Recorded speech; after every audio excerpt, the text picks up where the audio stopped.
All right, everybody. Welcome to another Art with Errol podcast. This is our Monday check-in. Let's go. All right, y'all. Whew.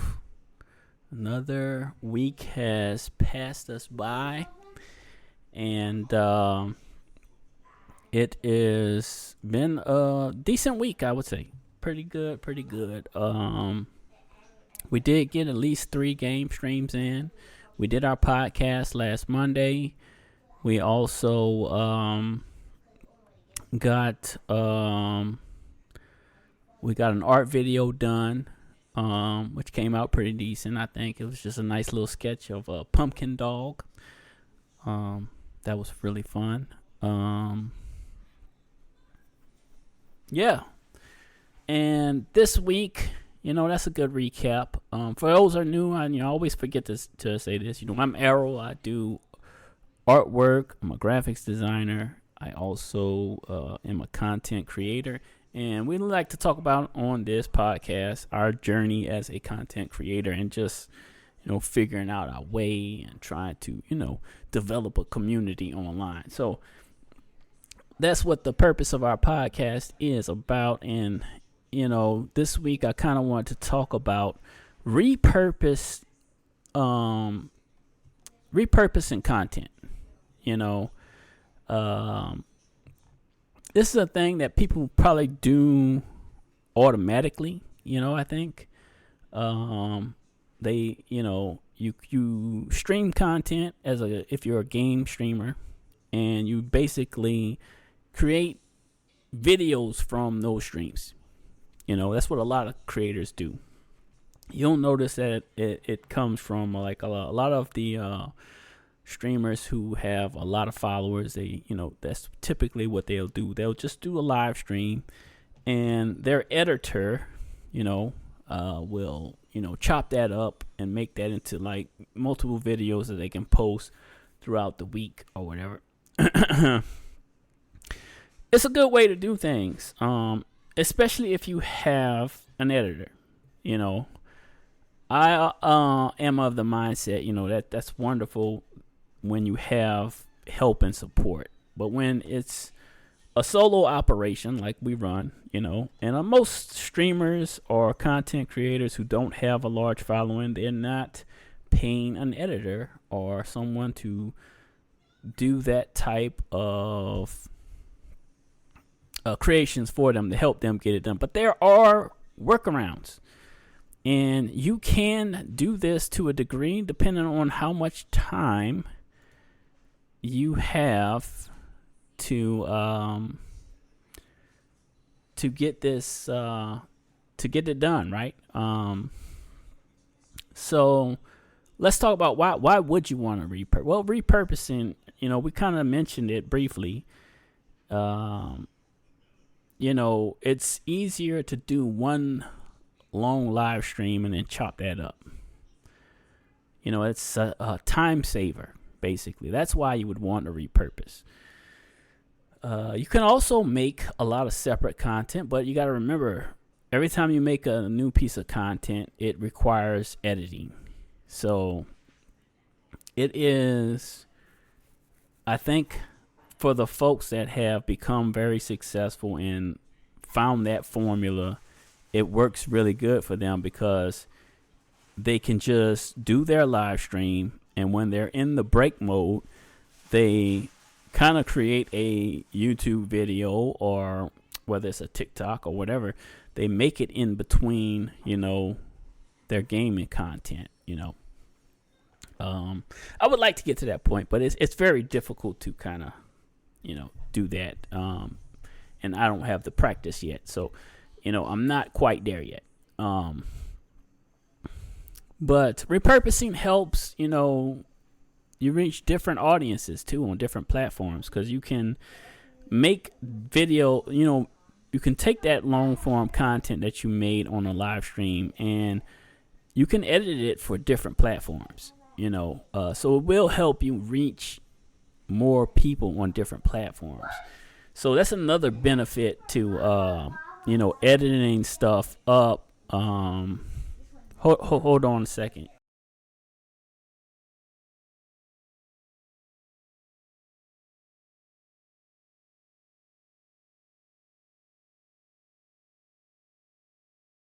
So repurposing, keeps your message consistent while expanding your reach. It's really good to repurpose your stuff. If you're making a long video, chopping it up, you can probably get 2 videos out of it, or you can create shorts out of it, which is another way to spark interest in the topic. Because the thing with shorts is you can tie them to full videos.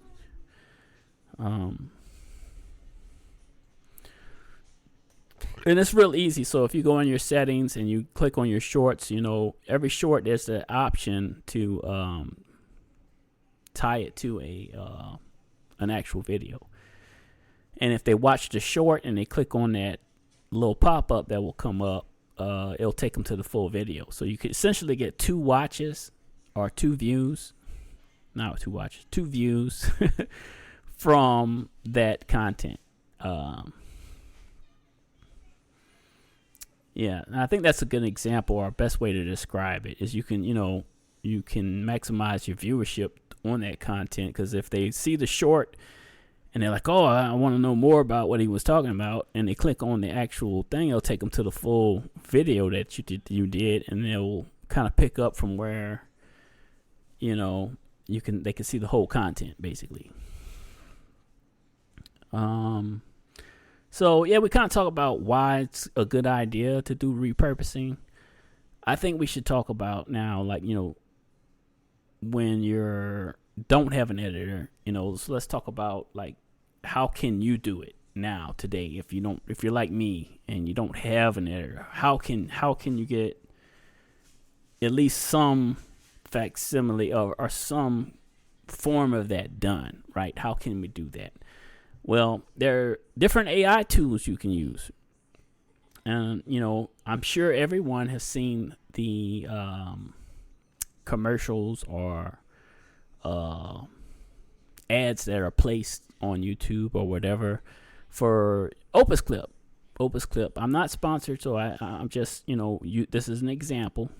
There are many of these platforms like Opus Clip, but you can get a free amount of credits each month, so you can essentially get maybe 1 live stream a month chopped up for you into shorts and stuff, which is great. So that will actually spark interest, and you can pick the ones that you want to use out of that live stream. So that's one way to do it. If you don't want, because not everybody has money to pay for these, and a lot of them you have to pay, but they typically will give you, at least one set of content, so one long live stream you'll be able to get some clips from, which is a great way to do it, because it'll do all the editing. It will chop it up for you. It'll put the text on it for you. Of course, it will have the advertisement of Opus Clip on there, right? If or whatever one you're using. Another one is called Munch. I haven't really messed with Munch, MUNCH. I've seen it. I would like to give that one a try. I don't know how free that one is. I'm sure a lot of them offer a certain amount of free use, right? So you don't have to pay. And it basically, if you want the watermark to not be there, or if you want to, have more tools sometime, they'll have more tools that you can use. You got to pay for the product, right? But this is ways of essentially getting some repurposed content for free, and if you have the money to pay for those, that's wonderful. They are great tools. They do help out a lot when you can't afford an editor. So, it may be cheaper, but usually an editor will be able to do, you have human value and you have AI value. Some one side's going to be a little better than the other. As of right now, AI is pretty good, but if you got a good editor, you can get a really good video done. But you're going to have to pay for that. That's something you would have to pay someone to actually sit there and comb through your live stream and chop it up and make it into like a suite, which there are great editors out there that can do some amazing stuff. So, there is real value in the human, and the person doing it,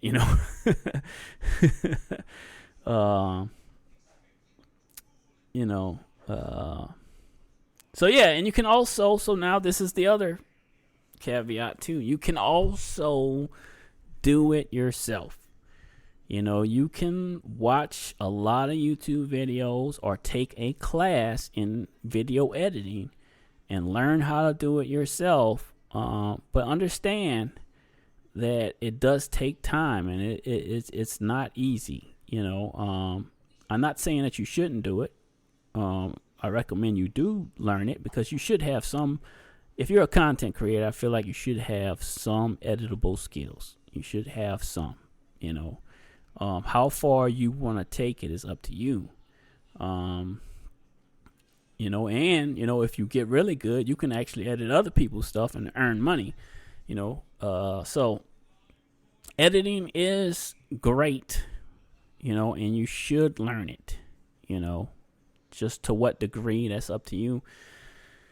And doing it yourself, so this is where the challenge comes in. It's just time, Do you have time to do your 2-hour live stream or a 4-hour live stream, however long you're streaming, and then have another 2 to 3 hours or maybe 4 hours to edit, to comb through that and find the portions of that content that you can make into shorts or clips or smaller videos, or however you're going to chop that up. It takes a lot of time. You have to go through it. You have to find the spots to cut and edit, add in your B-roll, add in your sounds that you want to add in. If you want to add like music in here and there, or you want to have like there's like something that you say and you want it to kind of have like a pop or wow factor. You want to add in like a little sound effect. It takes time. All that takes a lot of time. So if you're looking at it from a perspective of how much time, if you spend 2 hours live streaming like I usually do, right? It's a 2-hour live stream. And then I would need 2 to 3 hours of editing time if I was to chop that up, which I don't have that time. That's another 2 hours that you would have to fit in that day to chop it up to use throughout the week, so just don't have the time. So for me, it's not, viable for me to go through and edit my own stuff. And that's why most people will, when they actually come to a point where they have a great following and a great community and they're earning a little income, they can use some of that money to pay for an editor to help them make content, which is great. Is great,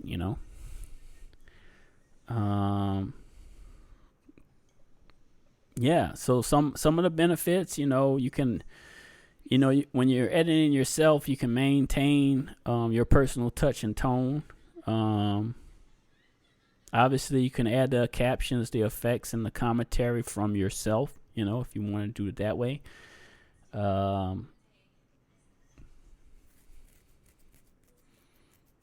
You can also turn audio into other formats, y'all. Like our podcast, right? We can definitely make a lot of YouTube clips, blog posts and quote graphics. You can do stuff like that. A lot of the AI tools do a lot of the transcribing for you, so you don't have to really worry about that if you use the AI to help you. Creating snippets for your social media and newsletters. I'm just trying to go over some things,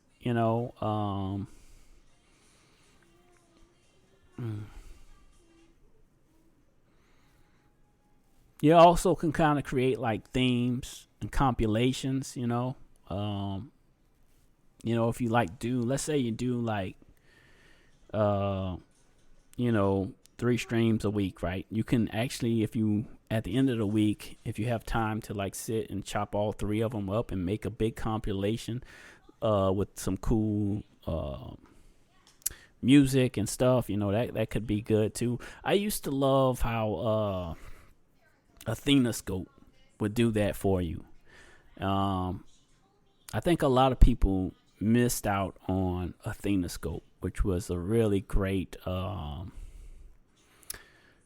streamer tool that really it would throw music on there. It would do it would take, if you did a week's worth of content on there, it would used to basically like take your best clips, put it into like a basically like a scissor reel, and add music and all that, and it would be this great video that you could just post.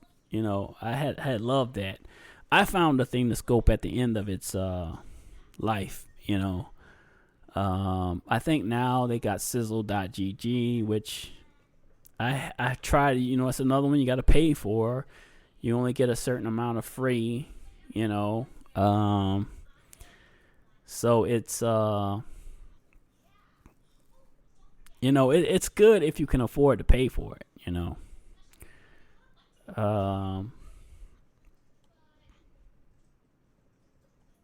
And there's so many of these AI tools that you can actually dive into and find online that can help you repurpose content. That's what we're talking about, repurposing content. You already made your live stream. How do you repurpose it? And if you have the time to edit, that's wonderful. If you have the time to, if you're not working a job and this is your full thing, a lot of people can do it themselves if they have the time to live stream and edit and do it. Some people have that time. Not everyone has that time. The refreshing of older content is also, a good repurpose of doing stuff like this.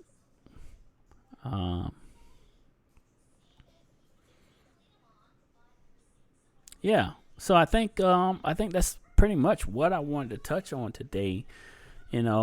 Just kind of, you should recycle content. You should repurpose it. To what degree, sometimes, you just got to figure out what's going to work best for you. I do use the free version of Opus Clip, sometimes for the podcast, you have to wait a month after you do one full podcast. You're usually out of credits, if you, that's just how it works. They want you to pay for it, that's, they want you to pay for it to do all of them, but, to utilize the free version, you simply, you have to do one, and you could do another one next month. That's the way it really works, guys. But there's nothing wrong with that, and like I said, I mentioned some other ones that you can look into and see if they have value there. Maybe that's a good way for you to interact with the podcast. You can come back and tell me like, hey, this one's better, or I like this one better, or this is the features I like this one has, kind of share,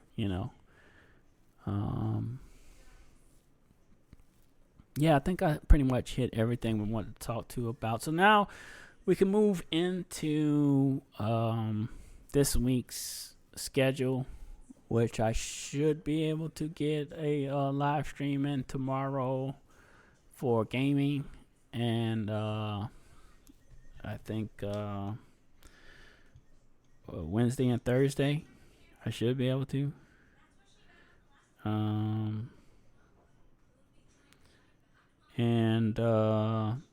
then Friday, we'll do an art video. I don't really have. I've been doing themes for the art video of just October Halloween stuff. So if you have a particular Halloween thing you want me to draw or sketch or whatever, please comment also on that. I always mention this every week. Standard committee meeting. I don't know what that is. Okay. But yeah, we should be able to get in. And this week, the plan is to play Battlefield 6. I haven't really played it. This weekend, I was, taking a break and, spending time with the family. So, Battlefield 6, I got to figure out how to change the button layout. Because I remember when I played the beta, the button layout I didn't really like. And I wanted my slide to be like the push of the right thumbstick. I don't know. I gotta try to figure out how to change up the controller configuration, because I wanted a different, more like a Call of Duty. That's how I wanted to set it up. So yeah, Battlefield 6. We'll play that tomorrow, Wednesday and Thursday. And then we'll do some kind of art video on Friday. If people give me ideas, great. If not, I'll just make something up or come up with something, which I do not have a problem doing. And that's our way forward, y'all. I hope you guys enjoyed the content. Please give it a like if you're on YouTube, follow or whatever on Spotify or Amazon or whatever it is, whatever platform you're listening to this on, whether it's Apple, Amazon, or Spotify or YouTube. Comment, about anything we talked about today. And we'll be back next Monday with a different topic that we can kind of, go over and discuss, come up with ideas of bettering our content and making ourselves sharing knowledge on how to be a content creator. I think that's a great, So, till next time, you know what to do. I'm out of here, y'all.